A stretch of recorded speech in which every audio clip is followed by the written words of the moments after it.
Hello friend, কেমন আছো তোমরা? আশা করি ভালো আছো। তো দেখো এগুলো কিসের ফল বলো তো, এখানে কিসের পুজো হচ্ছে সেটাই তোমাদের সাথে শেয়ার করব। এই যে দেখো, এটা হচ্ছে মা বিপত্তারিণী, ঠিক আছে? সবাই কিন্তু পুজো করে নিয়েছে ভাইয়ের জন্য। অ্যাকচুয়ালি বিপত্তারিণী পুজো তো সবাইকে করা উচিত, তো আমরা ভাইয়ের উদ্দেশ্যে করছি সবাই মিলে। দেখো এখানে আমরা 18-19 জন, মানে সবাই আড়াই দিন ঘুরে তারপরে এই মায়ের কিন্তু পুজো করছি। আর এতটা গরম, আমি এই ভিডিওটা তোমাদের আলাদা একটা এক্সট্রা ব্লগে তোমাদেরকে শেয়ার করবো। আর তোমরা কে কে করেছো একটু কমেন্ট বক্সে অবশ্যই আমাকে জানাবে। তো চলো একটু ভিতরে যাওয়া যাক।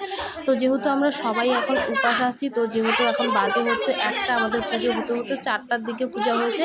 তো আমরা এখন সবাই একটু গুড়ের শরবত খাবো, কারণ এত গরম, তার মধ্যে আরও যদি শরবত না খাওয়া যায় একদমই থাকতে পারবো না। দেখো সব কিছু কিন্তু অলরেডি রেডি হয়ে গেছে। তারপরে কিভাবে পূজা হলো না হলো তোমাদেরকে আমি অন্য ব্লগে শেয়ার করব। তো চলো এবার আমি কি করব বলো তো, এবার সুতা মানে দুব্বা দিয়ে সুতা বাঁধতে হবে, সেটাই আমরা বসে পড়লাম হাতে বাঁধার জন্য। দেখো দিদিরা আগের থেকেই বাঁধছিল, তো আমরা এখন বসে পড়লাম বাঁধার জন্য। আমি যেতে ঘরটা খুব ঠান্ডা, তো তাই ঘরেই বসলাম, কারণ এই সুতাটাও তো লাগে, তো সবারই হাতে বাঁধতে হয়। ভাইদের নামে পুজো করলে ভাইদের হাতেও বাঁধতে হয়। আমরা যে শাড়িগুলো পরে আছি এগুলো কিন্তু আমাদের ভাইয়েরা দিয়েছে, কারণ ভাইদের শাড়ি ছায়া ব্লাউজ পরেই কিন্তু এই পূজাটা করতে হয়। তারপরে শোনো এদের কথা কি বলে। ভাইয়ের নামে পূজা করবো, তাই না?